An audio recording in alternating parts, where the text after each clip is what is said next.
आता घेऊयात टॉप 9 राजकीय बातम्यांचा आढावा। 2029 पर्यंत मी राज्यातच काम करावं अशी पक्षाची इच्छा, तर पुढील काही वर्षांसाठी विकासाच्या योजना केंद्राला दिल्यात। पत्रकारांसोबतच्या गप्पांवेळी मुख्यमंत्री फडणवीसांचं भाष्य। शिवाय बीएमसी महायुतीमध्ये एकत्र लढणार, ठाण्यामध्ये शिवसेना स्वतंत्र लढू शकते, तर पुणे पिंपरी चिंचवडमध्ये शिंदेंसोबत आणि दादा मात्र स्वतंत्र लढणार। पत्रकारांसमोर त्यांच्या औपचारिक गप्पांवेळी मुख्यमंत्री फडणवीसांचं वक्तव्य।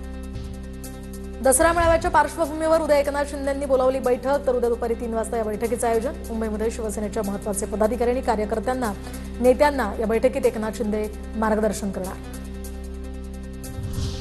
सैन्यासाठी सोलार टेंट उभारणाऱ्या वांगचूक यांना अटक आणि दहशतवादी घुसणाऱ्यांसोबत या ठिकाणी मॅच खेळली जाते। सरकारचं हे देशभक्तीचं ढोंग, उद्धव ठाकरेंचा हल्लाबोल, तर पाकिस्तान भारत सामन्यावर बहिष्कार टाका, उद्धव ठाकरेंचं आवाहन।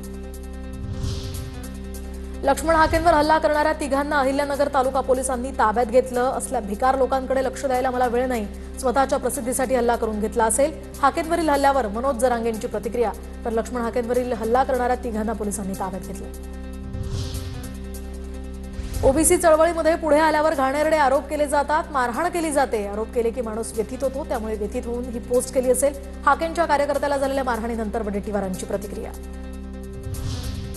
अमरावती जिल्हाधिकारी कार्यालयासमोर 2 ओबीसी बांधवांचे 4 दिवसांपासून आमरण उपोषण सुरूच। मंत्री चंद्रशेखर बावनकुळे यांनी भेट दिल्यानंतर सुद्धा लेखी आश्वासन न मिळाल्यामुळे हे उपोषणकर्ते आपल्या मागण्यांवर ठाम। मुख्यमंत्री फडणवीसांचा आंदोलक दीपक बोराडे यांच्याशी फोनवरून संवाद। 11 दिवसांपासून दीपक बोराडेंचं जालन्यामध्ये आमरण उपोषण। दरम्यान धनगर समाजाला एसटीतून आरक्षण देण्याची त्यांची मागणी। चर्चेला या मार्ग काढू, यावेळी फडणवीसांचं आश्वासन।